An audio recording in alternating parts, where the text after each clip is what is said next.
finest producer, Unfiltered. Woo! Yes. You look great. I can't. Better? Yes, now I can hear you. Okay. Just making sure. All right. You look gorgeous. Oh, thank you. Gotta Looks great. like almost finished blow drying it. It was very close. Is it that cold in LA right now?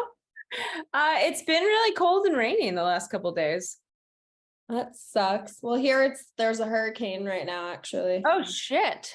Yeah. All our furniture is off the balcony and inside. Oh yeah. Yeah. I'm like, Oh. Where were you on the night of? I was like, oh, this would be really cute. Now it just looks like it's interrogating me. No, I think it's cute though. Okay. I like it bouncing in the background too. Yeah. It's very Sleep No More. It is very Sleep No More. Hear me okay? I brought my lav mic. I can hear you. And it records pretty well on Zoom actually, if you like click on all the right features. All right. Yeah. I feel like the framing of the shot though, like move it so I could see more of the plant and less of the couch. Yeah. Too white over there. Hold on. Yeah, I know. It's because this is the edge of the couch here. So I'm gonna move the plant closer. Oh, nice. Is that better? Yeah. Woo. So Kerri, tell us about Scott Disick. No, I'm just kidding. For the purpose of this, are we Kerri Stone, Kerri Romeo? Who are we today? Romeo. Kerri Romeo. Okay. That's my new professional name. Tell me about that. Why'd you switch? Well, I got sick of people thinking that I was a Korean. Because Seon is like the Smith of Korea. I think it's the second most popular last name in Korea. Oh, that's so interesting. I never thought that. Yeah. Yeah. But and my middle name is. Oh, sorry. I said Romeo. So cool. That's like my future son's name. Oh, yeah. One day. Yeah, it's my mom's maiden name. And yeah, I was like, well, have this great name that I can use. It's my mom's, and it's her current name because she went back to it after she got divorced. Wow. So I was like, just use that. I think it's great. Don't mind me. I have a Twizzler addiction lately. Oh yeah. The plum I love pudding a cherry. It matches your lipstick too. And your nail polish. It's all coordinated. Look what my boyfriend just got me. It's beautiful. I love it. It's so cool. It really, it's such nice set design there behind you. Like it? I tried to hang up one of Adam's posters, movie posters, but it's so heavy, and CVS didn't have like screws that were load bearing enough. I was like, plant, lamp, there we go. That's the go-to. All right, so let's begin. All right, let's do it. Here. So first of all, tell me like who you are, what you do.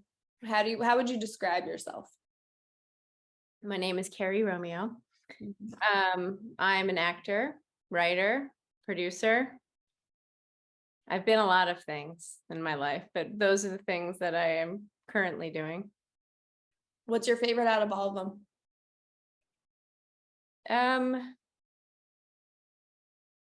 It's hard. I think my favorite is one that I've really yet to do much of, and that would be directing. I think that would be my favorite. I like acting, but it depends on the project. You're so at the mercy of somebody else. Writing, I love having written, but I don't like writing. Right. I don't like the act of writing itself is not fun. No. It's torture. When it's out of you, then it becomes fun. But when it's inside, you're just like, It's Yeah. like a purge. You're like, I need this out, you know? Yeah. And I like producing, especially on the more like creative side, if you have more kind of You creative like oversight of it. producing, really? You have more creative oversight, and if it's not just you like looking at spreadsheets, Hmm. you know. Yeah, out of all of them, I think producing is my least favorite. It becomes my most favorite when I'm done with being creative and trying to write or this, or it's like it's just an easy logistical way to get things done and feel accomplished. Yeah. I would say just, Mhm. you know, there's no like creative genius happening when you're like creating a schedule, maybe a little bit, but not, you know. Yeah, I mean, there's a lot, like producing is such a broad term. It can Yeah. mean a lot of different things. Yeah. You know, I think it can be, yeah, it can be just like that, like the really tedious aspects of making something happen. And it can also be like a producer, I think, is also like the lead creator on something in many ways. They, you know, in certain projects, they'll hire everyone. Right. They oversee everything. They'll have the final cut of a film or Yeah. whatever it is, you know. They hire the writer. They decide, you know, what edits are made on the screenplay. So on certain levels, the producer really is like the lead creative. Um, On certain projects, that's for sure. yeah, but in many projects, you know, you're just a line producer or an associate producer, and then you're just doing, you know, all the grunt Just work. doing what the director and showrunner want you to do. Yeah, exactly. But a showrunner is also like a producer. Showrunner is definitely a producer and director and writer, basically combined in one. Exactly. All right. So you said that the role is the determining factor in how much you enjoy acting or not. Yeah, the role, the project in general, the writing, all of it. So let's just segue that into why the hell did you decide to take the role in the movie Little Deaths? I watched you know, Brian Fulmer's previous few films that he did with Bullish Productions and Adam. And I thought that there was something interesting there. I thought there was a lot of truth in the storytelling, a lot of good acting, which you don't see a lot of good acting oftentimes in low budget films, and something unique. And I thought that, you know, that was something that interested me, and then I would want to be a part of a project like that.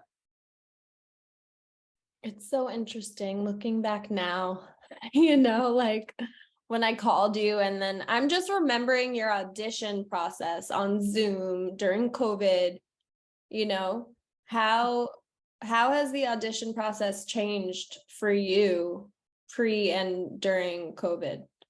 And did it affect, let's say, like what you were doing for, at the time it was called La Petite Morte? The Petite More. Well, my first audition that I sent to you guys, I actually did when I was in England. Did in the living room of my husband's house, his parents' house in England. And my husband read for me, read with me. There were a lot of self-tape auditions going on before COVID, but yeah, obviously after COVID, everything turned completely self-tape. Do you prefer, because you mentioned, if you don't mind, like, by the way, this is called Miss Producer Unfiltered, so I'm just going to ask these questions. Knowing you, I know that auditioning was, you know, it was like a source of anxiety for you. You'd kind of get you would break out in, like, you would get these red, not rashes, but like you'd get patchy. Yeah. Did that help the tapes? Well, no, because at the time that COVID happened, I had already handled that situation. I had already been auditioning. I'd already been working professionally, acting and auditioning professionally for probably, I mean, almost 10 years. So, I mean, that was something that I struggled with a lot when I first started. But then I'd almost, like 100% gotten a handle on it, by the time that COVID had hit. Yeah, I remember your audition. We auditioned a bunch of people, and yours just hardcore stood out. It was so real. I felt like everyone else was kind of trying to make something dramatic happen, and you were so chill and like actually just like talking about what needs to be spoken about. I just remember everyone, when we first watched it, everyone was like, oh, okay. Because when the actors audition, it really, as a writer or as a director, you don't, sometimes you see the scene in your head, but once an actor does it, it changes. You're like, oh wait, that's how it should be, actually that works better. So well, that's interesting to see that happen. I think that's what happened to Brian, at least when he saw it. Oh, really? Yeah. And Adam, you grabbed Adam's attention also right away. Yeah. Yeah. Well, that's good to hear, because you do so many auditions, and like, you don't get 90% of them, probably, maybe, if you're doing well. You don't get 90%, you get 10%, and that's like a good year. So you do so many auditions that you just send out there, you never hear back from, and sometimes you get full of doubt, like, God, are these tapes just terrible? Like, am I, do people watch them and I'm not standing up to the rest of the field, like, you have no idea. But the reality is, because I found out a few times that sometimes you never hear from a production, and then somebody will come up to you and say, oh, you were like the top 3 people, like you almost got it. And you have no idea. You never even got a call back. Like, you never got any, like, nobody ever said anything to you. You thought that, for all you knew, you were the worst person that auditioned. But then you're like, oh, they're like, oh, it's between you and one other person. You almost got this really big thing, It's so weird. So it's nice to hear some feedback every once in a while, because oftentimes it just feels like you're sending tapes into a black hole. Mm-hmm. Yeah, no, we were really pushing for you, because Brian really likes to work with actors that he already worked with, so that was a hurdle, because he had never worked with you before. But Adam and I were like, we need a fresh face, come on, just take a chance. Well, I'm glad you guys took a chance on me.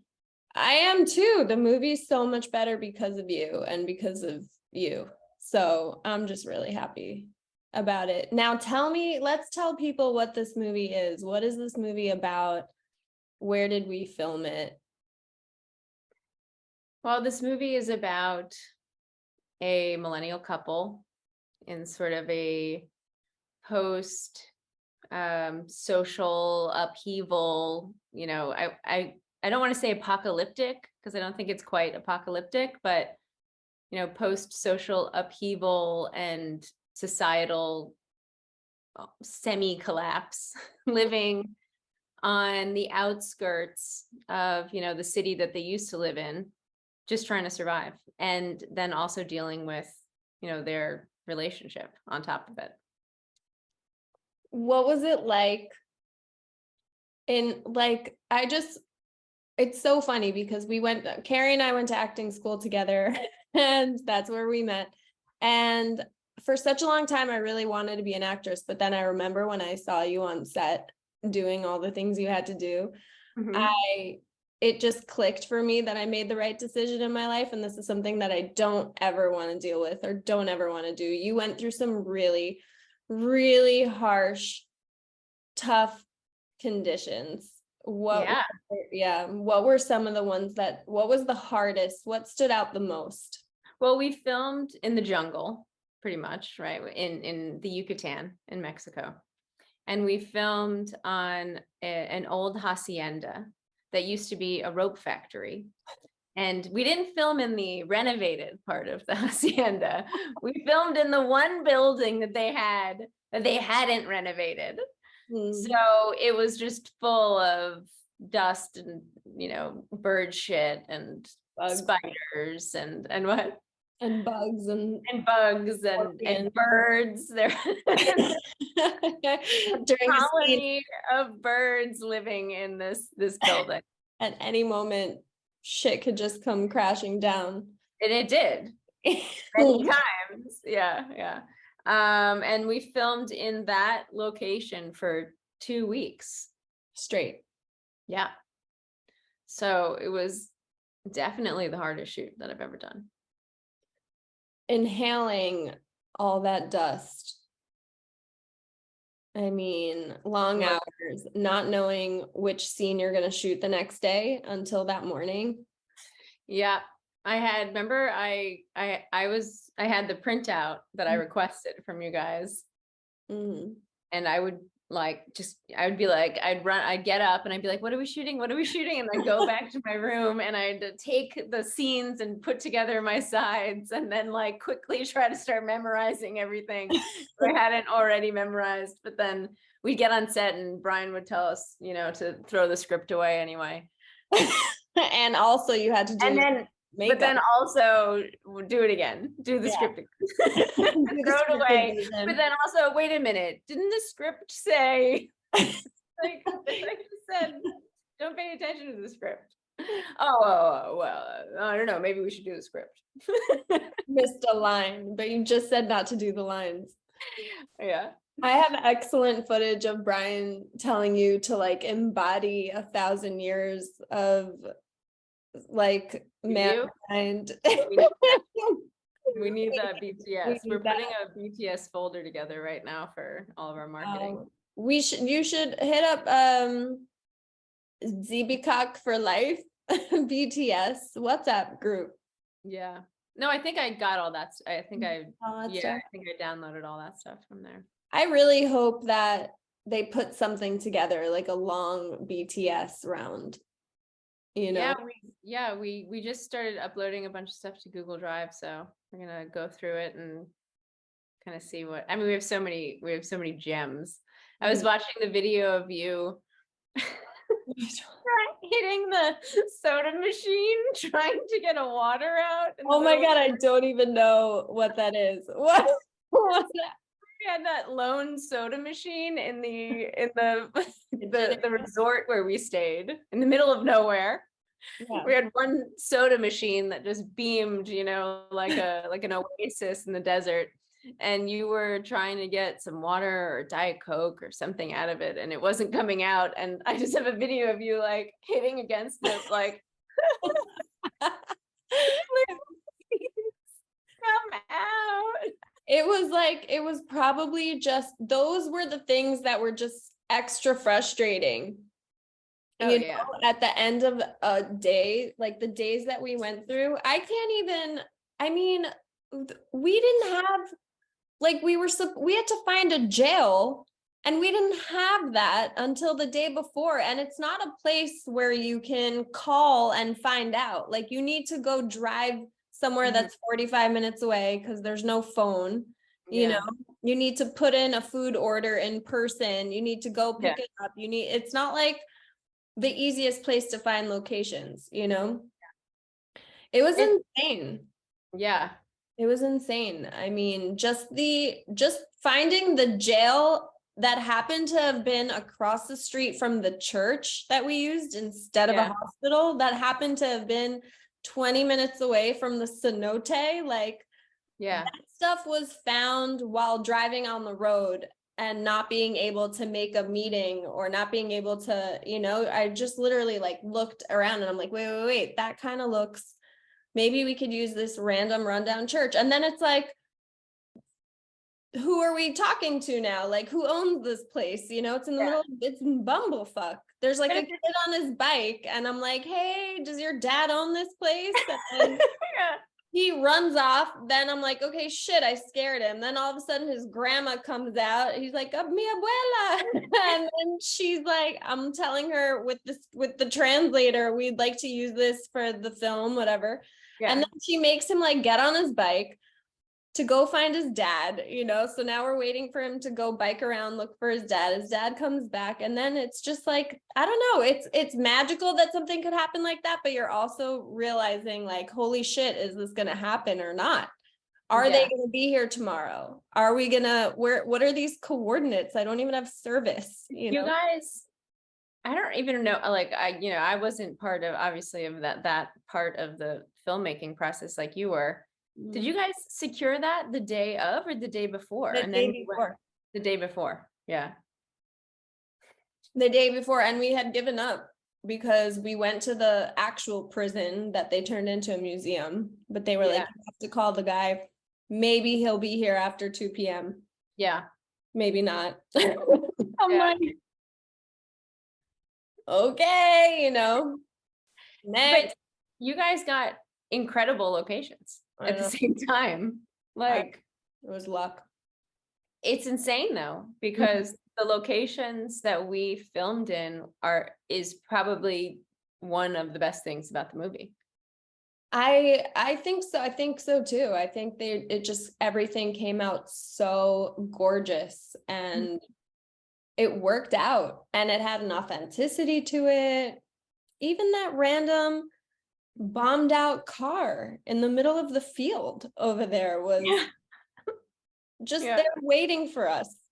Perfect. Yeah. We're like, there, let's just go. Yeah. It was intense, but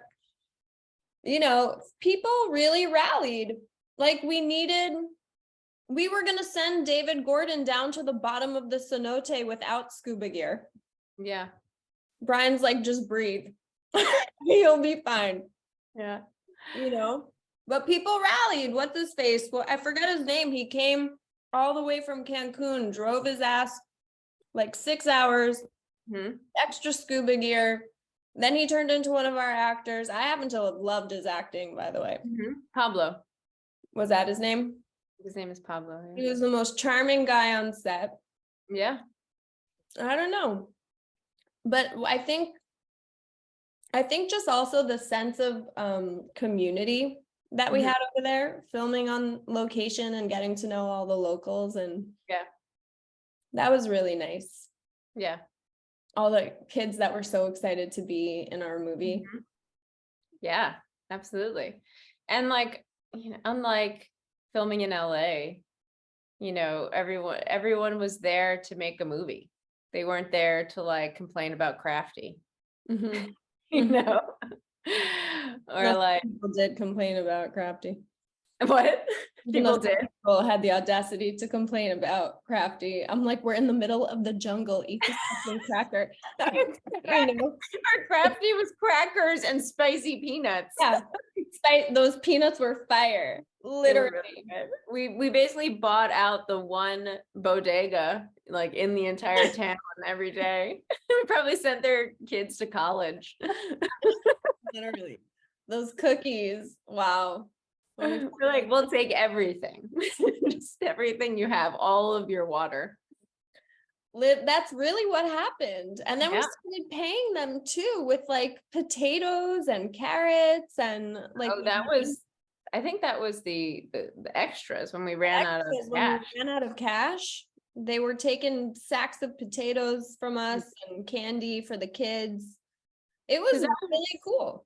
Because that was another thing though, like getting cash every day. Like you had to pay everything, almost everything in cash. But there was like one ATM in the whole town.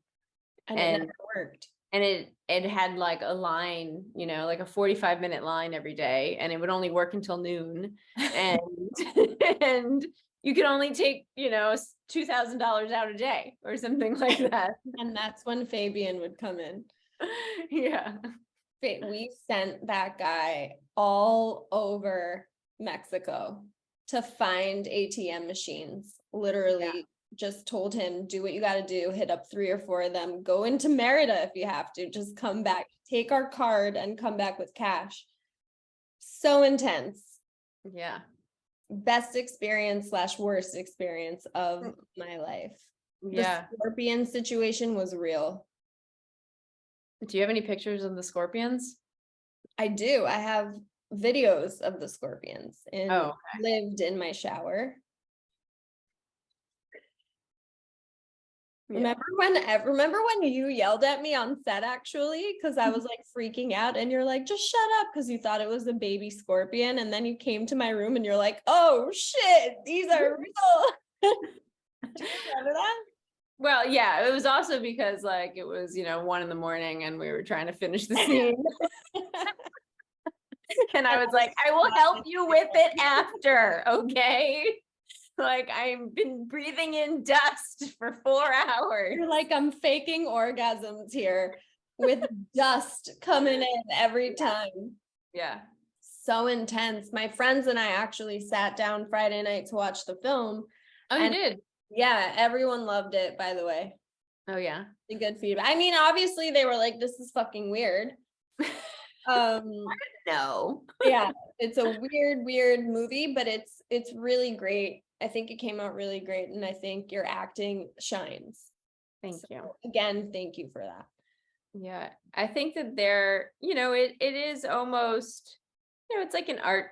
It's almost an art film. It's narrative, but it's very loose in its narrative. And I think it is more about the individual moments, and sort of just the general feeling that it creates and the beauty that it creates than the narrative itself. I completely agree. Yeah. It's very touching too. It really is. And it's funny because, Brian and Adam have this dynamic because they've been friends their whole life. So I remember one time I was telling Adam, like, and then this line of the movie was just so touching. And he said something along the lines of like, I can't take it. Like, if you're trying to tell me that Brian said something and you're classifying it as poetry, like, I'm not interested. I can't handle that kind of information. Like, I'm just not going to accept that, like they're hilarious together, which is also fun to watch. The other thing that I really like about the film, and I know like that I pushed for this a lot in the editing, is this like really odd, like offbeat, dark humor that's in it. Mm-hmm.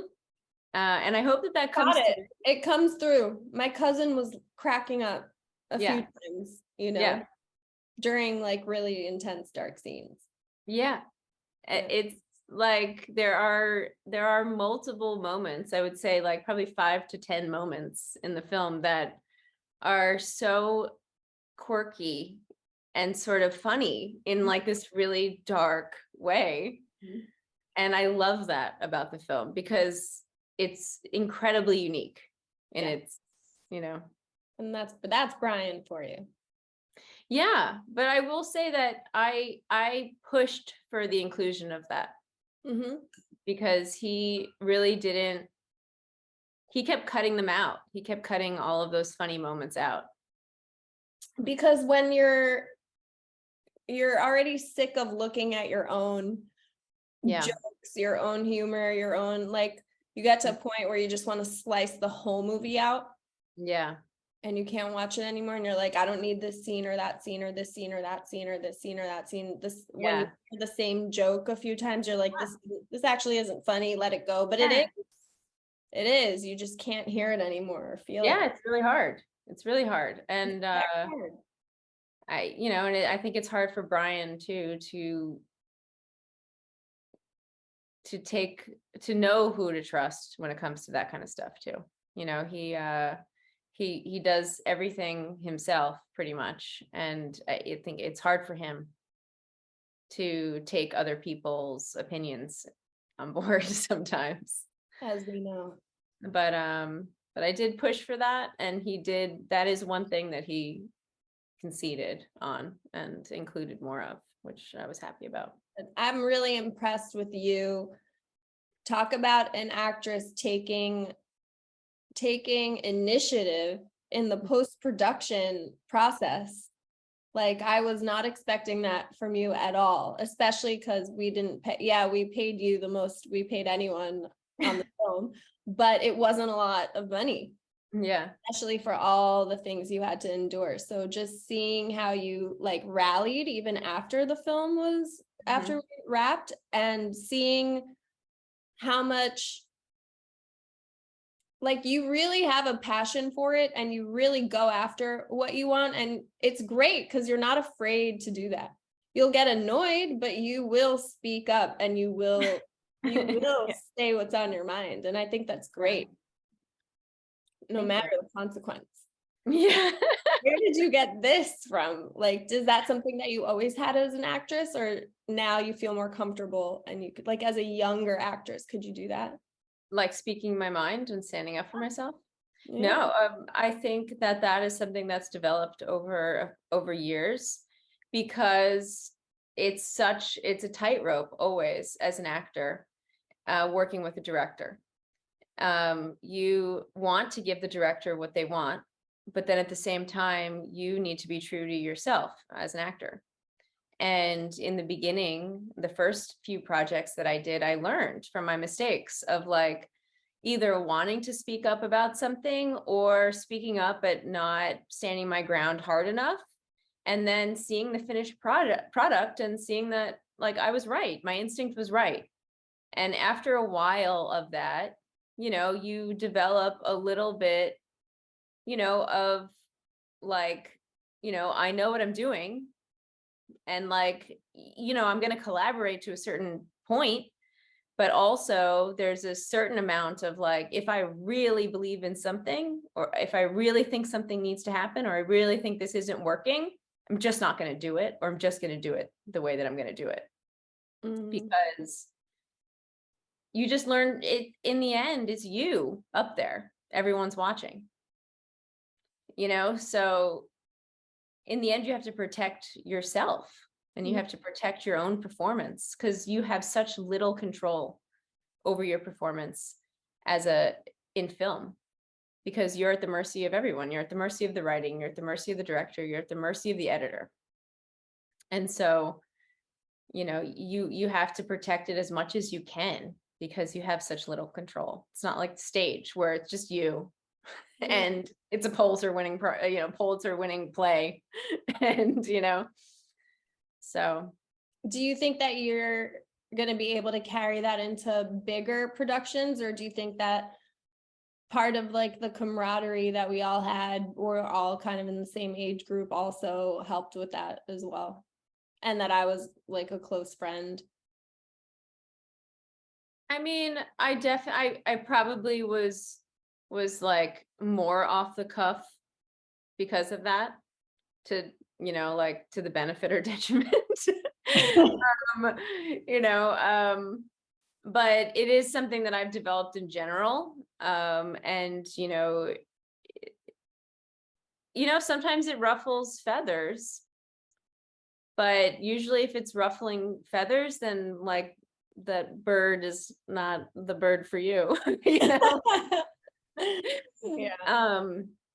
So that's part of but it's also, like as an actor, you audition for so many things, and like I was saying, like, the 1 out of 10 things that maybe you do book, why do you book those? Generally, it's because the people who are booking you like something about your acting, like your work, trust you, and you have some kind of connection, what subconscious or conscious or whatever it is, that you can collaborate fairly well together. There's just every once in a while where you get cast on something, then you're just, you totally just don't see eye to eye. And that was mostly more like in the beginning of my career, I would say, when you're also working with people who are less experienced, like a lot of student films and like, things like that.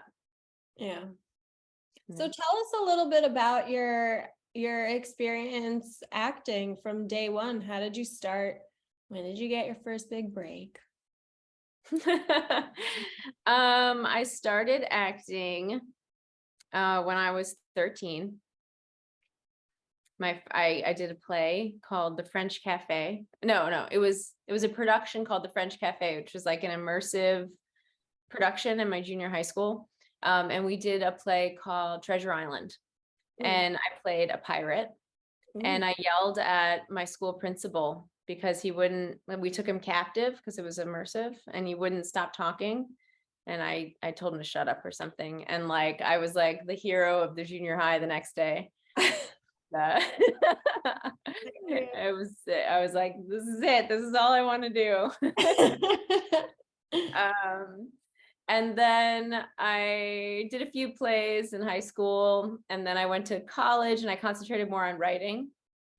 And then I was a writer. I was a journalist for a few years. And then when the economy crashed in like, the 2008 or whatever, I got back into acting and just sort of slowly started getting cast in different student films and started taking classes and got an agent and just started booking mostly commercial work. And then did a couple of, actually, I think my first like big break was Sleep No More, acting wise. Incredible. Yeah. It was incredible. That was probably, the biggest sort of, that was the thing that started me like to have a career in acting. That was so cool that I knew you. Yeah. You have no idea. And then when I went to Sleep No More and you told me where to stand, so that I could see you, and you did your whole shtick on me and took me into that room and basically like put me in that wheelchair. Anybody listening to this is like, what? And told me you've been waiting for me your whole life. Yeah.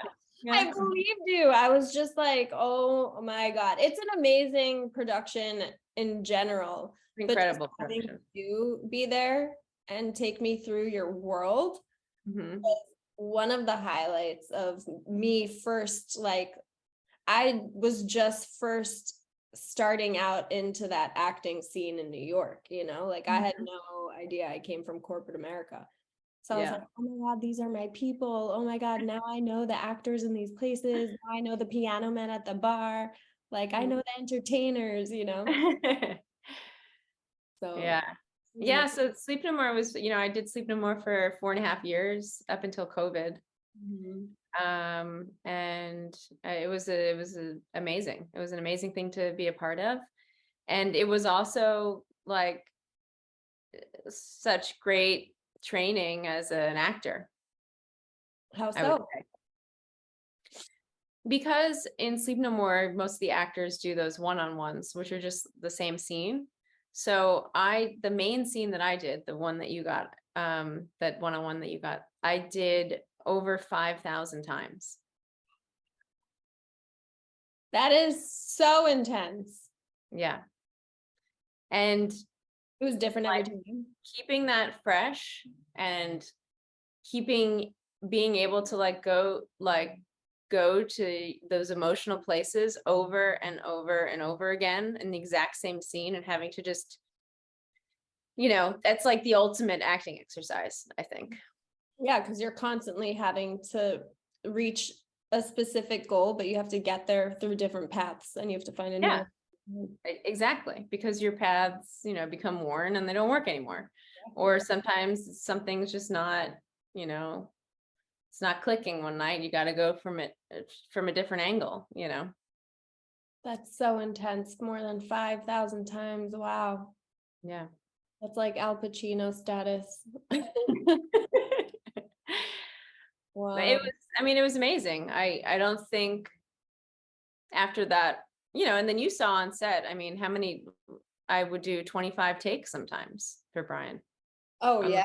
Brian put you through the ringer on that one. Yeah.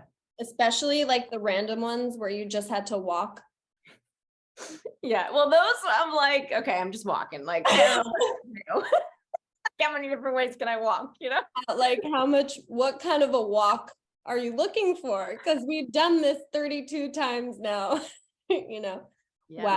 Yeah. He definitely, some things he made you do 1,000,000 times, and other things it was just like, okay, it's over after a couple of takes. Seeing him work is always interesting. He's not the easiest person to work with. We know that, but you do trust him because you do know that he is talented, you know?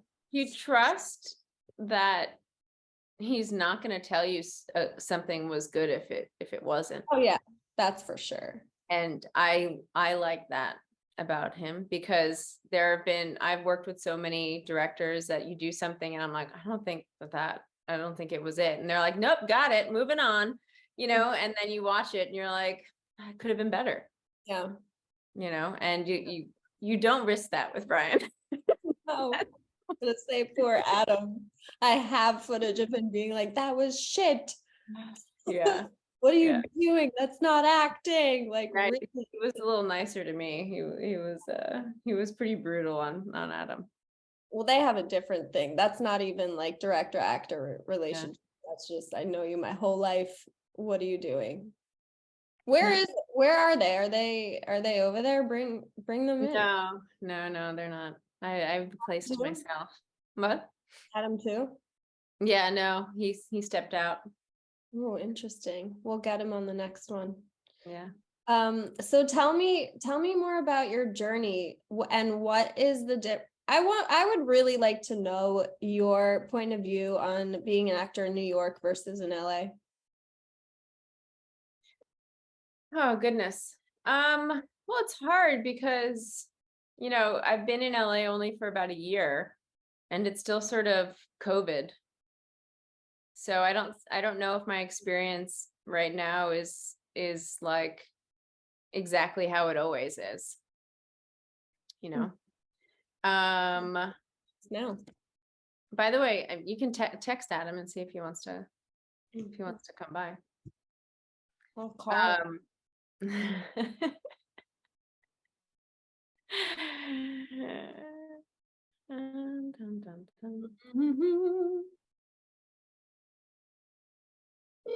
Into the mic.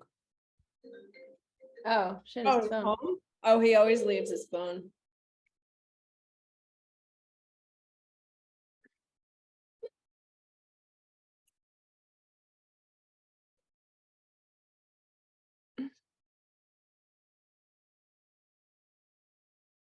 I don't hear it ringing anymore, which basically means he pushed the fuck you button. He's home. No, it was right here. Is it still ringing? No, it just stopped. I thought it was right here. I heard it. Okay, so your experience in LA. So yeah, I don't know if my experience in LA is normal, how it normally is. Because I haven't gone into any auditions. It's all been self-tapes. I haven't really met a lot of people because of that. Like my agents that I've never met. Like everything is Zoom. So it's a bit odd. I will say, and also it's still COVID, so like there's like any live performances are still opening up, but I would probably say that New York is much more live, live performance and theater, driven. I performed, and besides Sleep No More, I did improv and like sketch comedy for years in New York. So I was performing in front of people a few times a week for 5-6 years. And I haven't been doing that for the last couple of years, obviously, because of COVID. I think UCB is opening again now in LA, but that's all just still happening. But I would also say in general, because I've met, a decent number of other actors and filmmakers so far. I would say New York is a lot more about the art. New York is a lot more about, like, actors will actually talk about acting or films or plays. And in LA, it's much more about trying to be famous. Like it's much more of like a networking vibe. People don't really want to talk to you about films or acting, or writing or anything. They only want to know if you're doing something that might help them. Right. Like, I got that vibe too. That's why yeah. one of the reasons why I left. Yeah, Well, it's 2 years. yeah, it's kind of like everyone is sort of just looking for who in the room is gonna help them. Yeah. And not even in like an artistic way, in like a very, just like who's gonna help them get more of a name. Everything's just about having a name. How many Instagram followers do you have and how famous are you? It really is so interesting because I moved to LA about 8 or 9 months before COVID. Yeah. It was a great time. Everyone was best friends. Mhm. I had like so many new acquaintances and yada, yada, yada. Then COVID hits. I'm not invited to anything. There's like small gatherings of the inner circle. You know what I mean? And I remember being like, oh, I really thought that we had hit it off, but now she's MIA, stuff like that. Yeah. Then I also noticed that the first question when you meet someone there is, what do you do? Yeah. So it's like you're kind of right off the bat kind of establishing like what the dynamic is, what the power dynamic is, like if you're not in the industry, then there's no reason for us to like continue this friendship kind of deal. Yeah. It really is like that out there.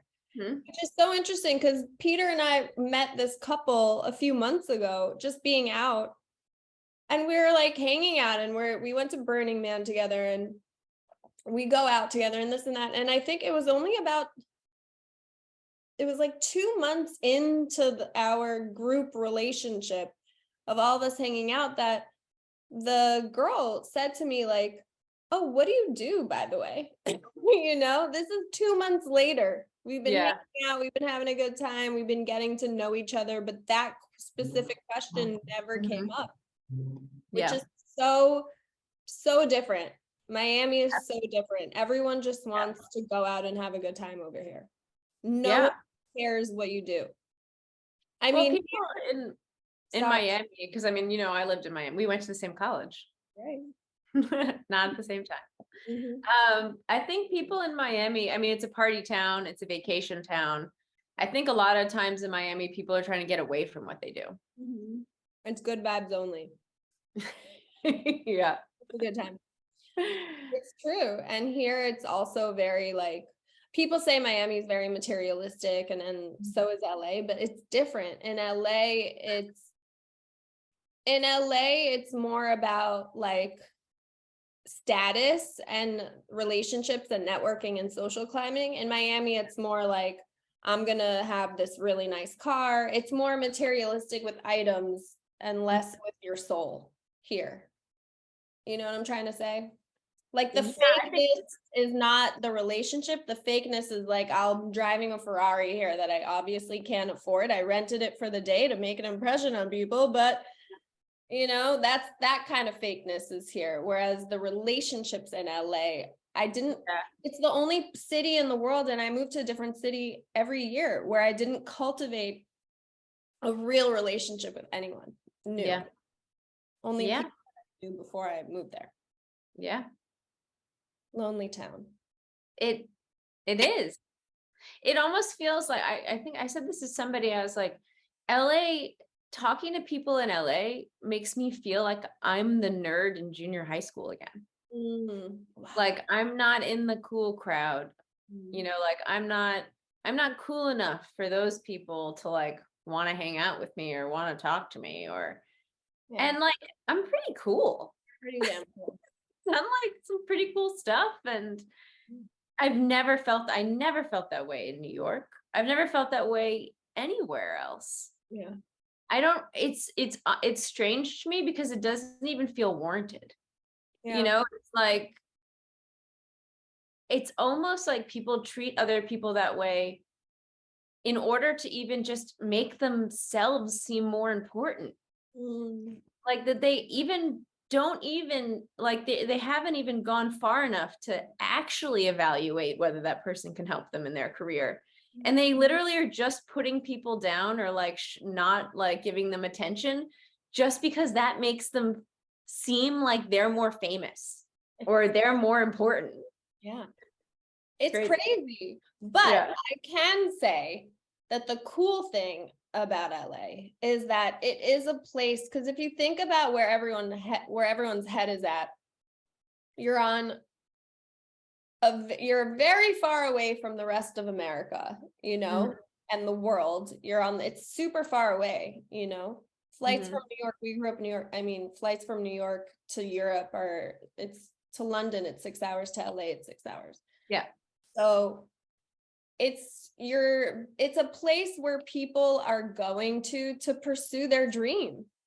And that is their mentality. So that, I think, is the cause for all that other jazz. But if you really are serious about your career, that is a place where you could go to, and it's respected. Like, no, I'm not going out tonight. I have to be in bed by 9. Everyone's like, oh, I get it. You're working on your dream. Like, you're actually pursuing your dream. And that's where the loneliness comes in, because it's a lonely thing to do. Yeah. But it is a place where you could go to do that. People are incredibly busy Mm-hmm. in LA, and also traffic is terrible and it's hard to get to people and nobody wants to drive in the middle of the day. Yeah. And it's a really expensive place as well. I mean, gas is hit like $7 a gallon. It's really expensive. I almost cried the other day because I was really hungry and I couldn't find a sandwich for less than $15. I was like, why? I get This it. isn't fair. It's Like, I just want a bagel. yeah, like New York's so expensive, but at least you have that deli on the corner that you can get like a 75-cent coffee. Yeah, you can get a 75-cent coffee, you get $1 slice of pizza, you can get a $3.50 sandwich. Like, you can still feed yourself for not an exorbitant price. Mm-hmm. Yeah, LA is just it's insanely expensive. Yeah, it's a weird place, man. Yeah. It's almost completely impossible to buy a house. Oh yeah, that's the main reason why I left. I did the math. I was like, I'm not going to be a homeowner unless I make it. And making it means like 100 mil.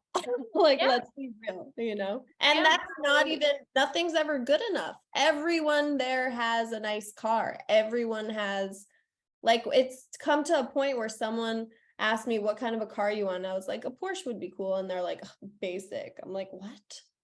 Did you really just say that? A Porsche is basic? LA makes me really, I'm just like, where do people get all this money? I don't like, and like living in New York, I mean, I'm used to people having money, but like, not like in LA.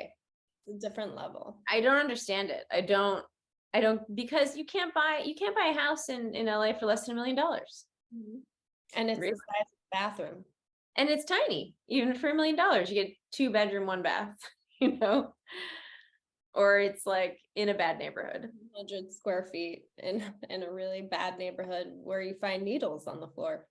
Crazy. And then also, I mean, and the juxtaposition to that is the insane amount of homelessness that you see in Los Angeles. It's too sad. I've never seen anything like it. It's too sad. I can't be at a really nice restaurant eating really expensive food and literally sitting on the floor right next to me is someone homeless. Like, it's just sad. It's sad. You're just like, what are we doing here? What is this? What is this? Yeah. It's pretty insane. Yeah. Okay. So I want to know, back to you. Okay. Your acting journey. You are so smart. And I believe you could have been a CEO of a Fortune 500 company. Could have been. There's still time. There's still time. But it's like, why, with someone who's so smart, you're not your typical, stereotypical actor, actress. Do you prefer actor? I don't care. you're not your stereotypical actress. You're not like the prom queen that moved to LA to become famous, like every time I talk to you, you're reading like Dostoevsky or something, like you're you're highly intelligent, and you also have the ability to speak to human beings. You're super smart on a level where you should be socially awkward, but you're not. And you have this like grit combo of power and motion and movement and action. So I'm just wondering, are you fulfilled as an actress? Like, does that fulfill you? Yeah. I mean, acting is so complex. There is no right and wrong. It's you're on a never-ending quest to be a better actor that you'll never achieve. I mean, maybe incrementally, but like there is no like, got it now. It's always different. There's always a different role to play. I mean, there are so many facets to acting that I believe most good actors are highly intelligent. I think that there are probably, there's probably some variation. There are obviously other qualities in a person besides just like intelligence that make a good actor. Mhm. But I would say somebody who is not at least like above average intelligence is probably going to struggle acting. Mhm. It's not easy. And besides the actual craft of it, there's a whole business behind it. Like you are a CEO of your own business. Mhm. And most people don't have the capacity to work for themselves. It's hard. And as an actor, that's really what you have to do. So take us through a day. What's a day in the life of someone who's the CEO of her own company? Like What as is an it as an as an actor. actor? Just acting. Forget about your writing and all that stuff. But like, what are you? Are you constantly training? Are you done training? Do you pick it up every now and then? Do you do imagination work every day? What do you do? No, I mean, I did classes. I was in class for like 10 years. And so I've trained a lot. I think I sort of see my auditioning as my exercise, as my workout. Because you get a couple auditions a week, and you're pretty much full for the week. Memorizing 5 to 10 pages, working on this character, and then like giving a performance. I also, I ran a small business where I would help other actors with their self-tapes, and I would coach them. So that was another way for me to like keep active and keep acting and just like keep reading scenes out loud. But I think a lot of acting, just for me these days is just you go about in your daily life, like the things that you take in, the books that you're reading, the stories you read, just the experiences you have with people. You're always sort of logging things and logging, your reactions to things often. I'm a big daydreamer. I'll sort of like lose myself in my imagination, probably multiple times a day. And I think that's important because I think having an active imagination is really important as an actor, because you have to pull all those experiences and imaginative experiences, which I think is actually the most helpful as a tool as an actor, for me at least, rather than relying, your own experiences are that springboard into the imaginative experiences, which are just so much more plentiful and endless, whereas your experiences are finite, and your reactions to them are finite and ever fading further away. I love that. Wow. what advice would you have to someone that's very young and is dreaming about becoming a movie star? um Don't do it. I would say take an acting class. Study acting and see if you actually like it, or if you just like the idea of, being in a movie. Motive. And work hard, and then maybe opportunities will come your way that you'll be able to take advantage of. It's an incredibly difficult field to get into, because there's so much competition, especially as a woman. I think there are, there's 8 women for every one guy trying to be an actor, I would say. And there's probably 8 male roles for every 1 female role. So, the numbers are just so against you. So just concentrate on being the best actor that you can be, because that's literally the only thing that you can control. When I was dabbling in acting, I had this feeling inside of me like it's too much, it's putting too much control of your life into other people's hands. Yeah, absolutely. So what can someone do to circumvent that? Like, how do you gain more control? What can you do? In an acting career? Yeah, because you're auditioning. Like, for example, we made a bunch of movies. We booked ourselves.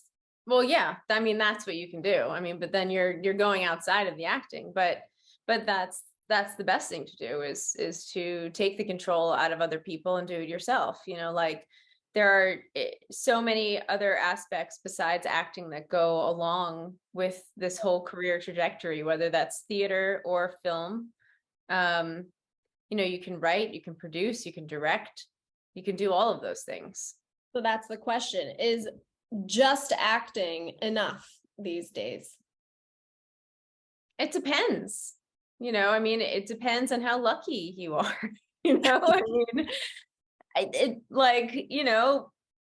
Realistically speaking, it's probably not a good, it's not a good strategy to just try to act. But at the same time, who am I to say? Somebody can just act, and that's what they're good at, and that's what they want to do, and they can get really lucky, and they can get a great agent, and they can land some crazy great role, and they have a giant career, So there's no formula. There's no formula. I think the only thing that you can do is try to have as much control as you can over the things that you can, which are your own craft, whether that's just acting, or whether that's developing as a writer or a director or a producer, or any of those things to keep you involved in the whole industry. Would you be willing to share with us a little bit, a few secrets about your craft? Sure. What do you want to know? Good. Interesting. Depends. The question. Well, when you look at a role, all right, let's take Little Deaths, the movie that we made, as an example. When you were reading, what was your strategy and implementation to get yourself into character? Like, where do you start from? The circumstances, like the general circumstances, I would say. The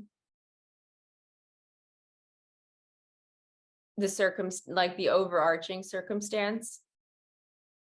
There's 2 main ones, really. One, that you're in this world that's collapsed, and 2, you're in this relationship that's not working. So I would say I probably started from both of those things, of trying to connect myself, one, to the circumstance of being in a world that is dangerous and uncertain and scary, and 2, being in a relationship that I'm not happy in. And then what do you do? I think then I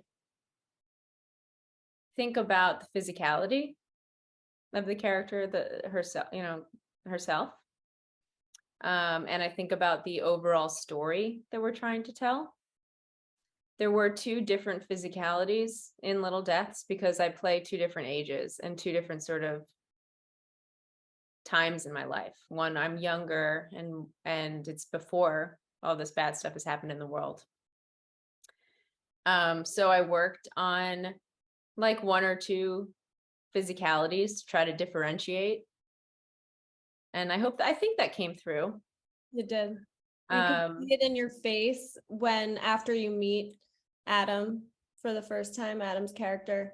And the camera kind of just like zooms out and you can see it all over your face.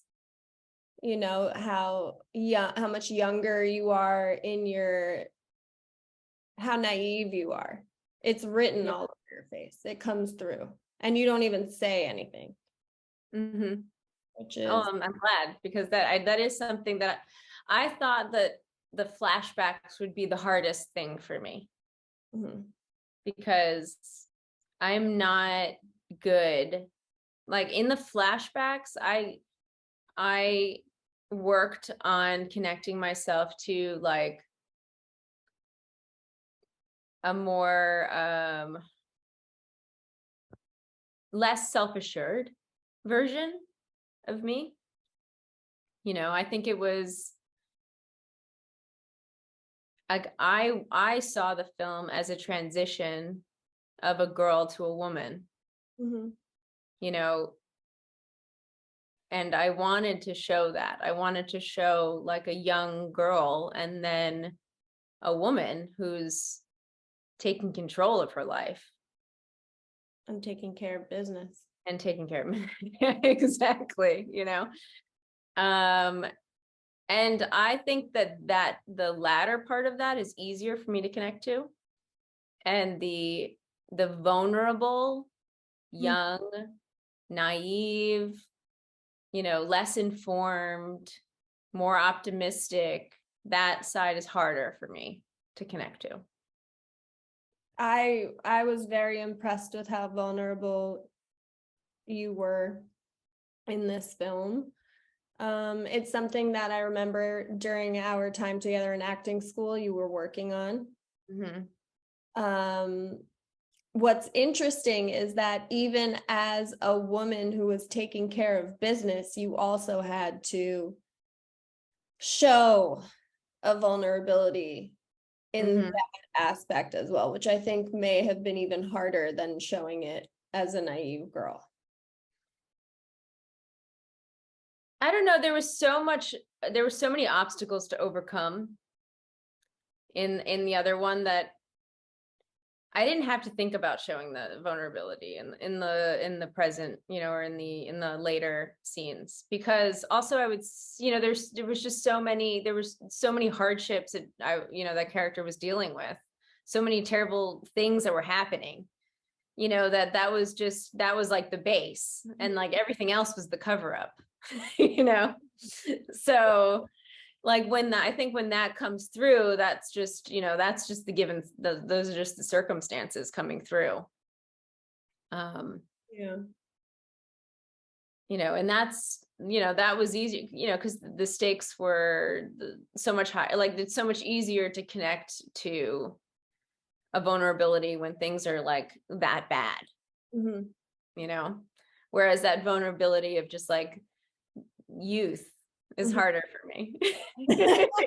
You know, so I was like an adult. I was like born an adult. So that's very interesting, because I was going to ask you, what is it about your personal life and your upbringing that, you know, that's so hard for you? My mom was very young when she had me. She was 19 when she got pregnant with me. And I'm the oldest. And I think that sort of made me become an adult very, very quickly, because my mom was sort of a child herself. So there were a lot of things that I learned and sort of had to show my mom, like when I was very young. And I was always a precocious kid, like I was always like a smart, independent kid. So it's not like it came hard for me to take that role. And then my parents got divorced when I was 9. So then that just kept going. That I was I took a role of leadership in my family, I think, very young. Mhm. But I will say that when I do tap into that thing that's hard for me to do, it's my mom that I'm tapping into. What do you mean? I use her to tap into that,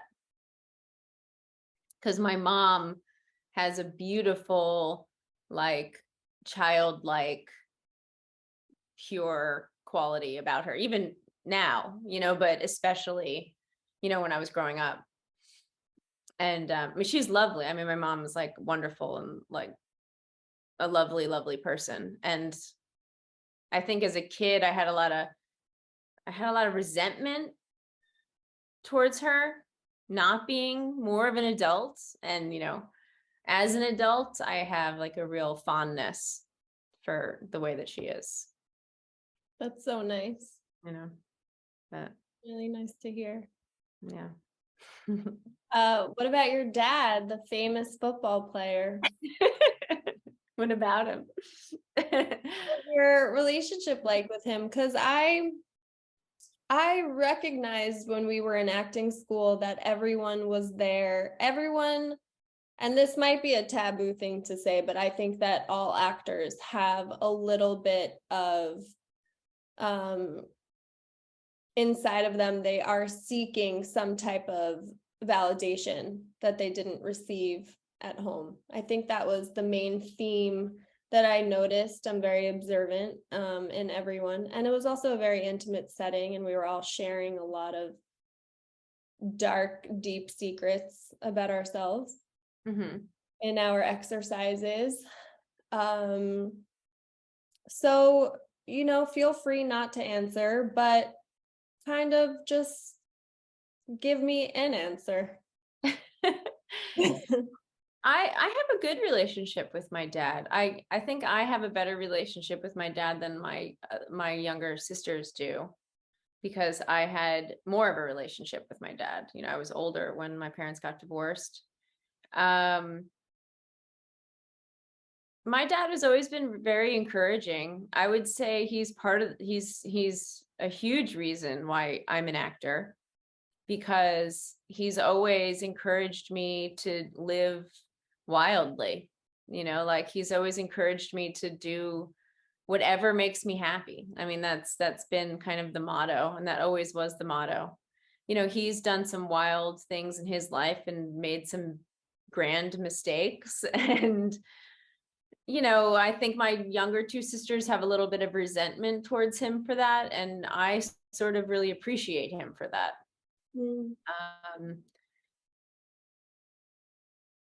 Yeah, I mean, I don't have a super close relationship with my dad. But that's kind of just because of sort of the person that he is. He's just a bit of a loner.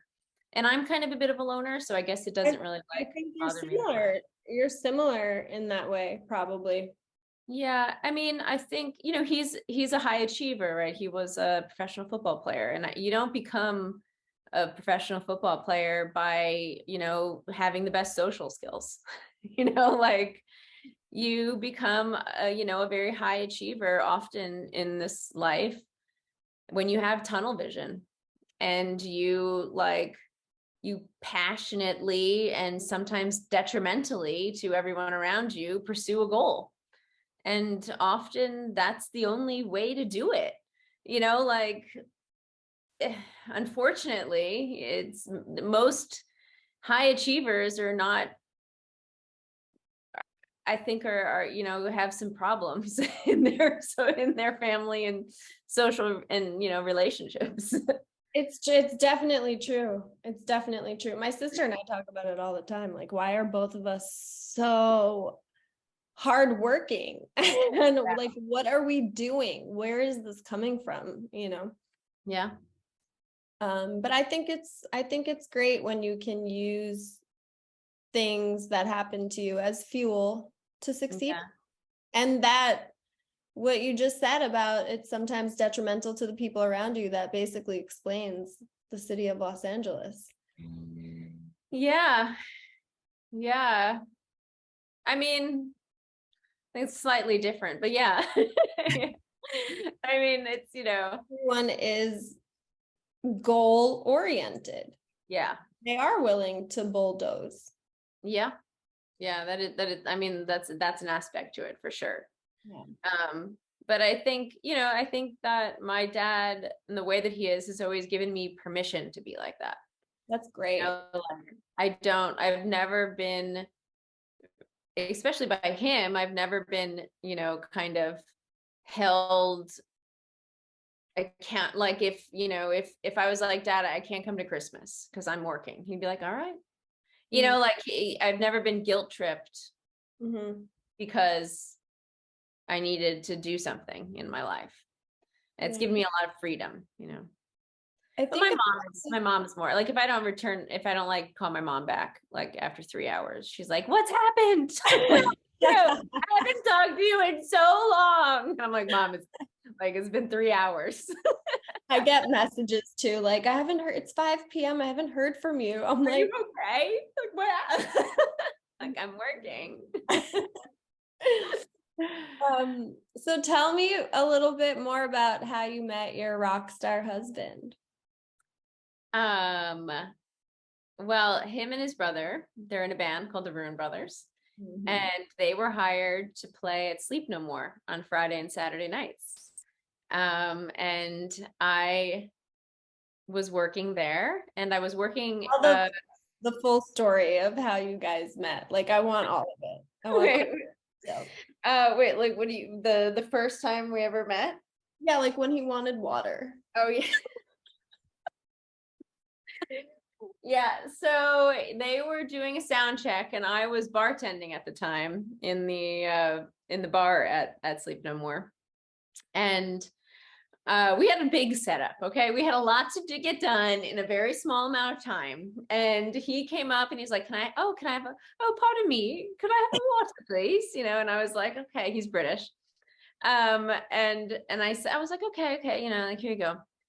And then he comes back and he's like, oh, could I possibly have some more water? And I was like, man, like, I'm really busy here, and he's like, well, I could just nip across the street if it's too much. And I was like, that would be great. Thank you so much. You made him go across the street. Super polite, English man that he is, I don't even know if he knew what to do with the New York bluntness that I just thrown at him. But yeah, he was just in love ever since. And then I think it took him maybe a month and a half to ask me out on a date. I don't know why. I mean, I was so inviting and friendly. But I was working a New Year's Eve party, and he came up to the bar and asked me for my social media information.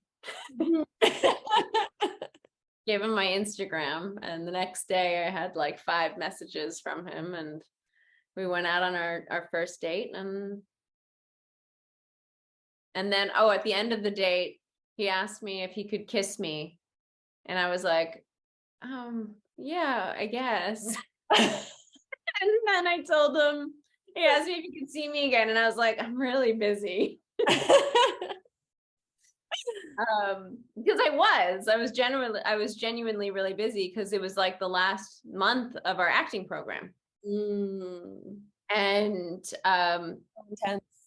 Yeah. And then I did what I needed to do for that. And like a week later, I messaged him, and he had lost all hope that he'd ever hear from me again. But and then that was it. That was You guys had such a love affair. After that, it was so quick.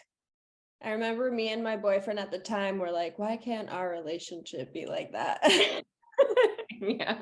It's like so easy. You guys got swept up in it. You fell in love. You got married, you know, like you went on tour.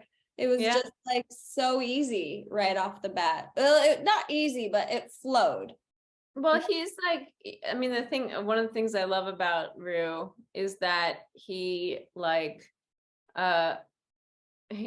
he's very honest, like to a fault, you know, like he doesn't sort of like, play games or anything like that. And if he wants something, if he likes something, he wants it and he likes it, you know, like there is no sort of like, but he has very high standards, and it might take him a while to find something that he likes, but then once he does, he's like, this is what I like.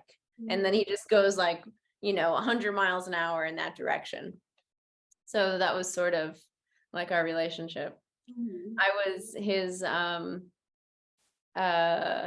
what is Calamity Jane. There's a movie with Doris Day, I think, called Calamity Jane from like the 50s. It's a musical. And apparently that was one of his favorite movies growing up. And he always said he wanted himself, he wanted his wife to be like this American Calamity Jane. And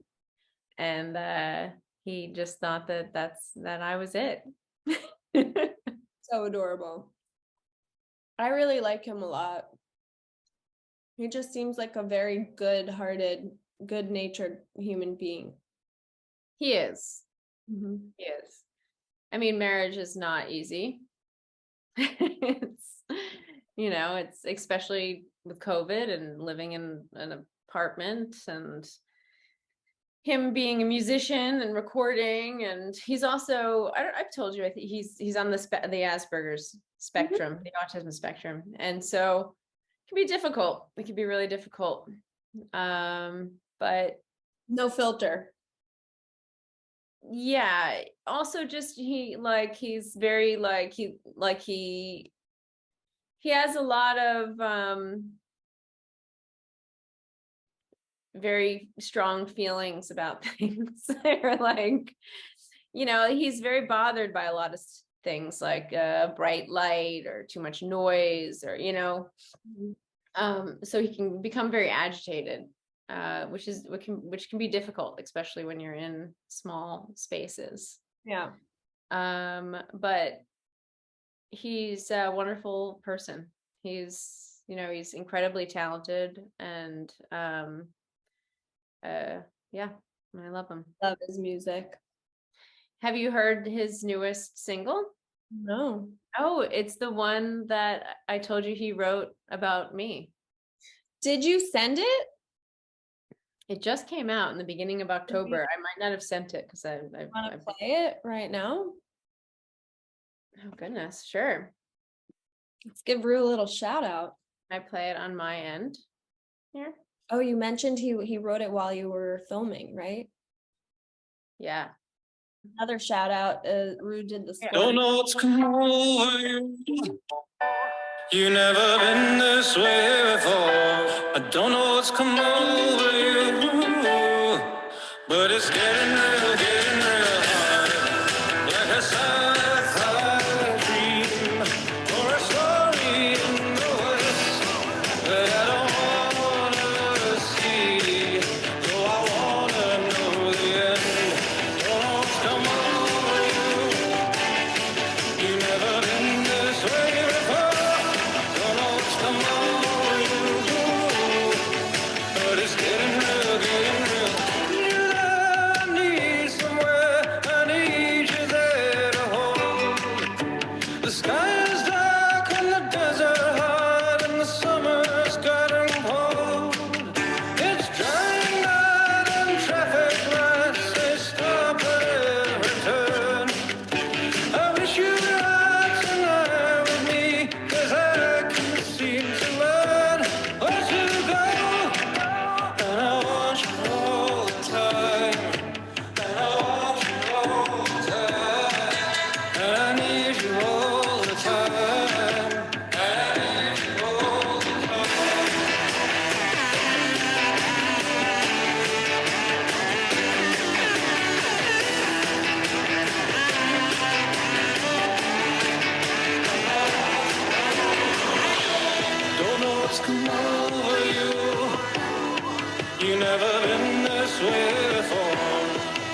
what's come over you, but it's getting real hard. Is this a desert dream or a story in the West? I just can't find peace, and I want it all to end.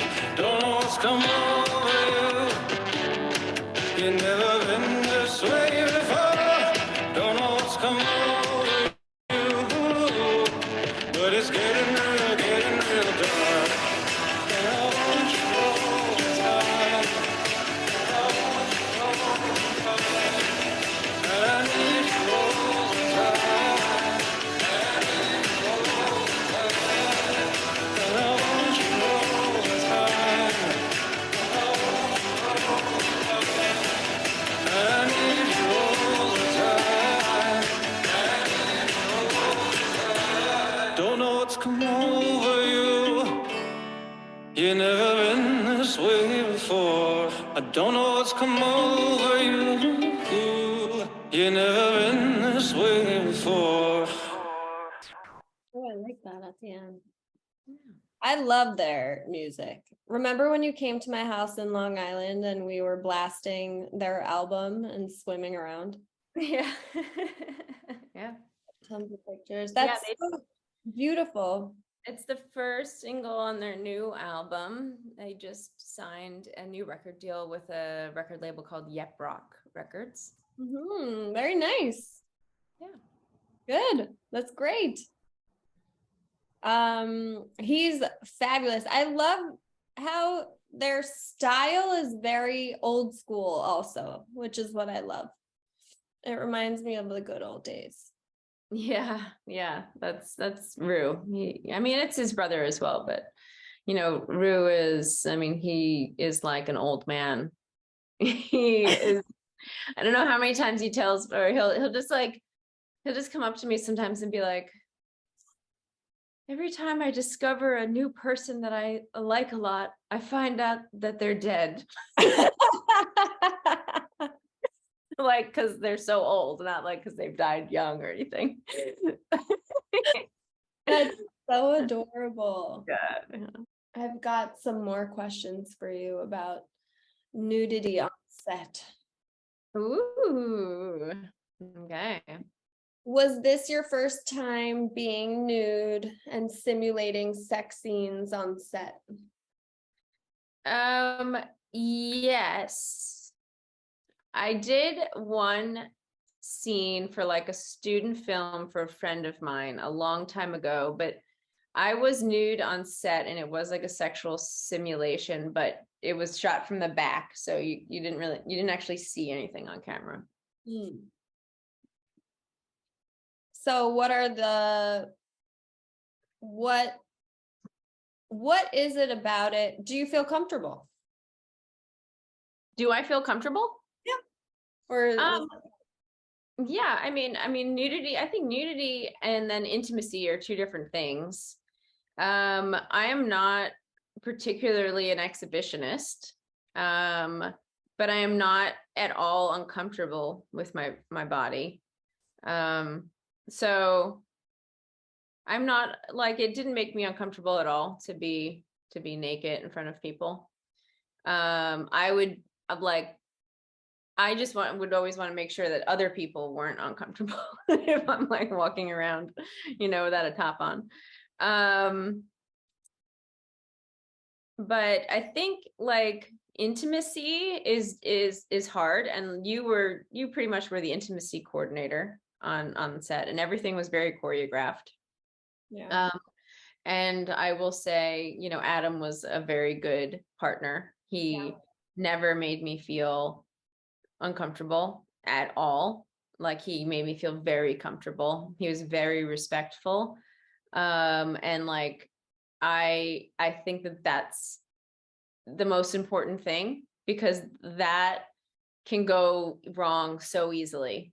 I was in a play a few years ago, a short play that I had to step away from because the other actor was making me very uncomfortable with the intimacy.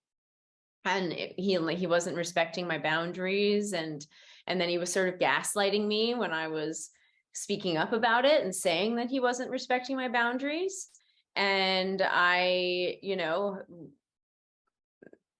can see, I think that it was eye-opening to me, and it was really sad, because I feel like I could see a younger me not knowing what to do. And the fact that I was a little bit older, I just wasn't going to stand for that bullshit. It's tricky, because when I feel like any sport or any profession, acting, you should start younger.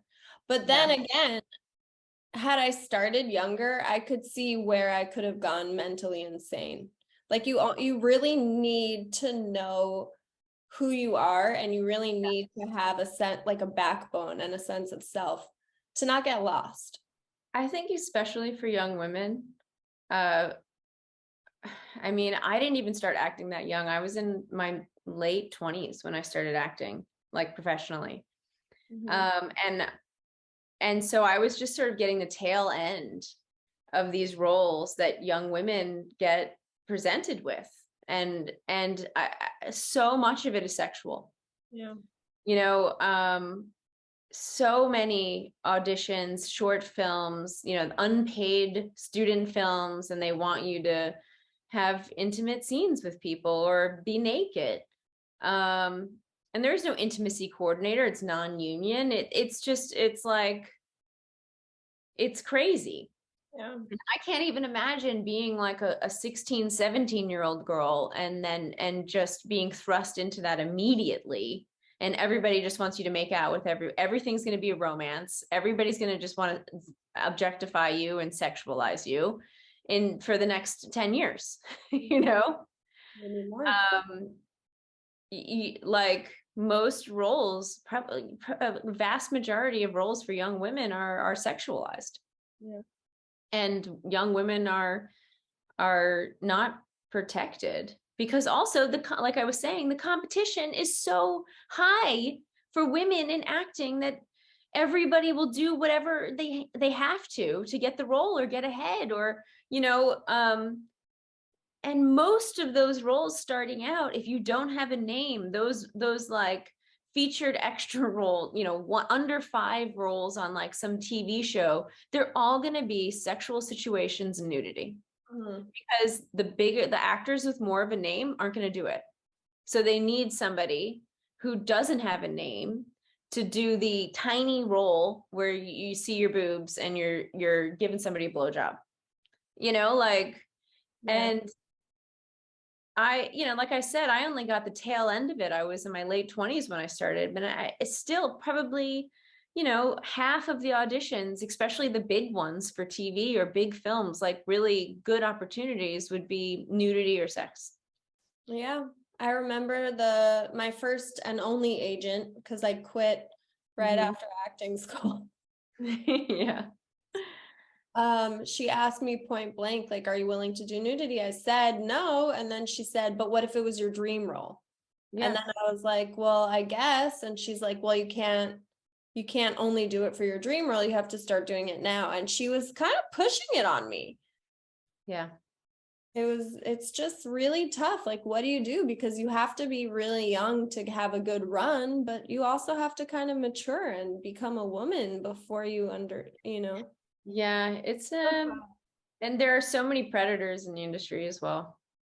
In every industry. But especially in an industry where the woman's actual job is taking off their clothes and pretending to have sex with somebody. Absolutely.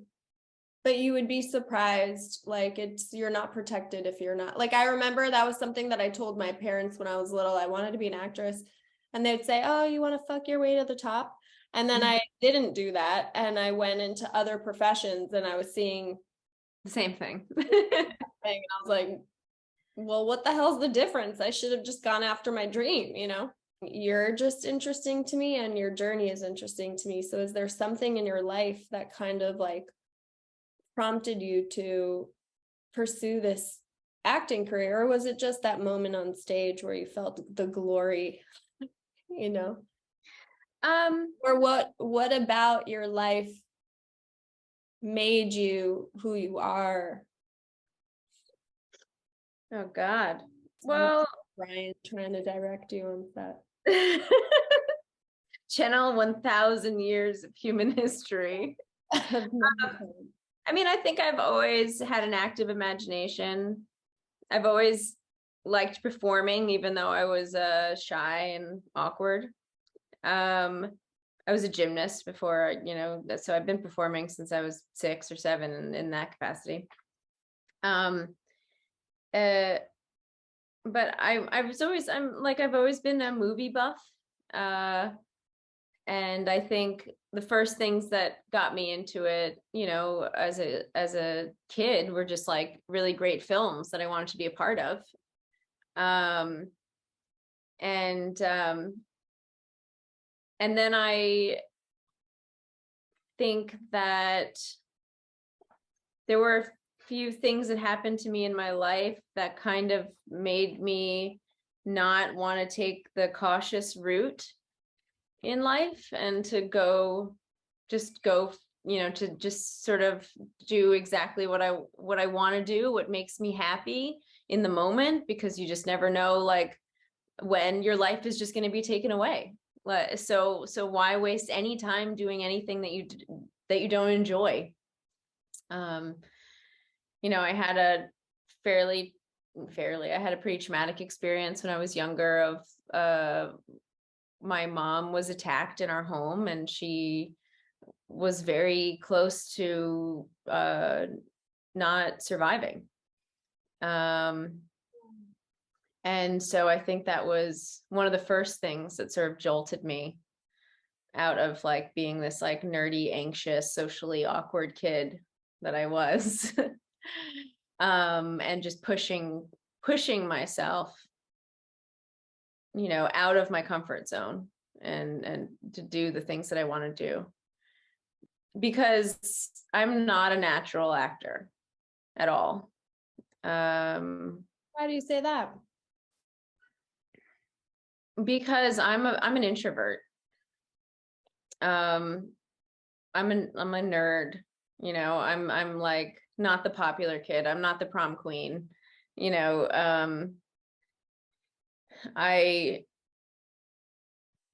I broke out in hives in my first auditions. I've had stage fright. I'm not like, it doesn't come natural. It didn't come natural to me. Imagination came natural to me, but like performing in front of people or being the center of attention does not come natural to me.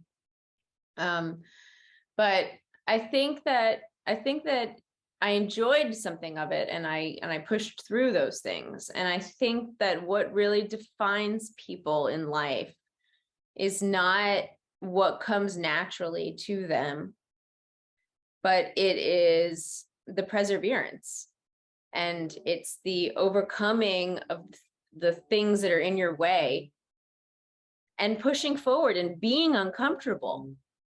I think that is really what like defines people in life, of like the people who go out of their comfort zone to do things, and the people that stay in their comfort zone. Does that make sense? Absolutely. Yeah. What would have been your comfort zone?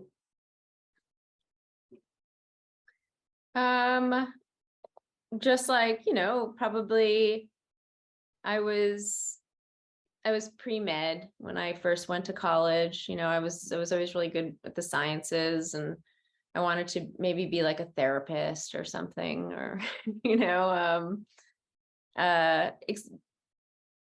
and then even, writing, and, like even writing and putting my writing out there when I first started writing as a journalist was outside of my comfort zone. Like just putting something that you've written out there can be really scary.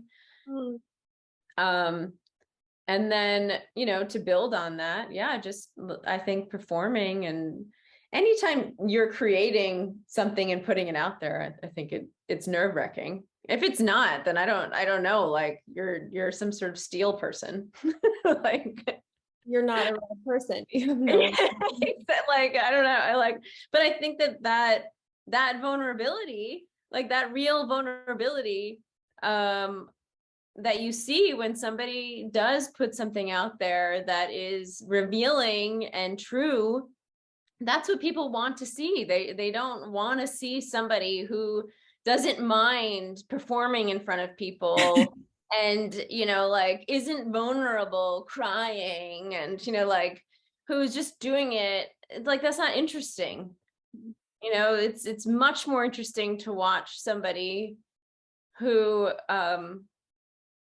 is maybe not comfortable doing it, And it looks closer to the truth of life when it's like that, when you're in a scene and you're arguing with someone, you have to tell them this really horrible thing.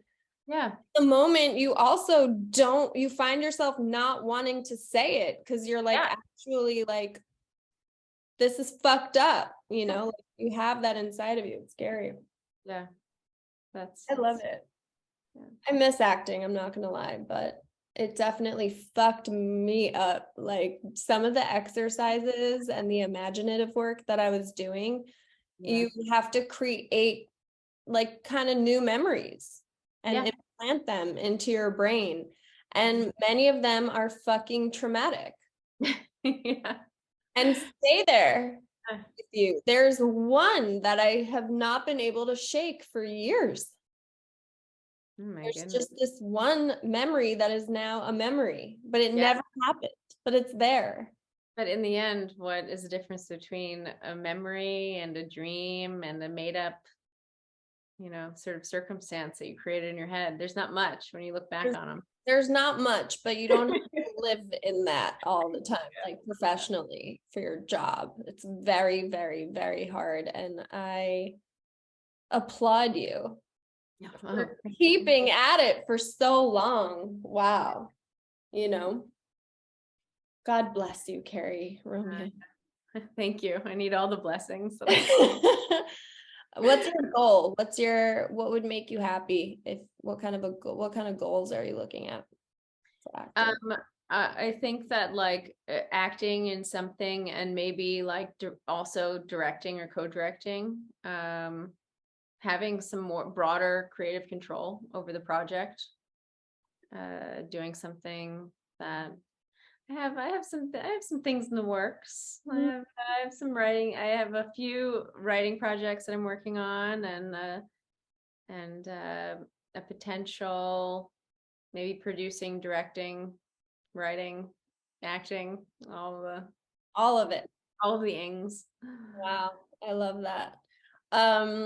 It's funny, I wanted to also say thank you for I cast you in my first ever short film. Mm-hmm. And my first ever feature film years later. There we go. You're my firstie. Well, I hope we have many firsts. Me too. And it always involves Mexico somehow. But I'm dying to see your screenplay. Did you finish it? The one about the talking plant. Mm-hmm. Yeah, I finished a first draft. I haven't gone back to it because I started writing a couple other things that I was getting paid to do. So, and also that one would probably cost way too much money to actually make right now. So I've lost a little bit of steam in the rewriting process. But maybe not though. Why? Because of the set and stuff? Yeah, it's just, I didn't write it at all with any kind of budget in mind. I was just writing it to just write it and just finish it as something, Well, but LED future, it's like it's a lot. Well, the LED screens are a really cheap and effective way to make your movie, I would say. Yeah. Yeah. Like, you don't need to build Mars. Yeah, you can read it. It just, also know that it's just a first draft. Yeah, it's just a first draft. Yeah. It's not finished. It's never finished. I'm so over mine. I threw it in the drawer. I was just like, I never want to look at this ever again, actually. Yeah. Hi, we'll see. We'll see. Maybe you'll be the lead in that one too. Hey. Can you play a fucked up Jewish girl? Well, I am I think like 64th Jewish. Oh yeah. My How that happened. my mother's father was Oh, a wow. Swedish Jew, Taylor from Sweden. Wow. Married a non-Jew and moved to America. I went that lineage. Yeah. Well, it's good to know that you're kind of a member of the tribe. Very, very. I have a toe in the tribe. And when are you guys moving? Probably the next couple weeks. Oh wow, really? It's official? Yeah. Yeah, but I'm gonna be like bi-coastal, so Mhm. I'm gonna fly out here probably once every 6 weeks or so. Okay. Yeah, to do some working on some projects. Well, hopefully our movie gets into these festivals and that's it. Take off. Well, I mean, they would be lucky to have it, I think. I think so too. It's very different. It's definitely the weirdest, most surprising film I ever had the privilege of making. Well, there you go. That's yeah, I mean, we've had some good feedback on it and people have seemed to enjoy watching it. And It yeah, really pulls you I think that it's beautiful. in. And I think it's interesting and it's affecting. And I mean, what else can you ask for in a film? I agree. So Well, thank you again for joining us. thank you for having me. Ms. Story. Producer. It's official now. Yeah, it's lovely. And that's it. That's a wrap. Okay, so Thank you, Kerri Romeo. thank you. We'll see you soon. Hit that like button and subscribe.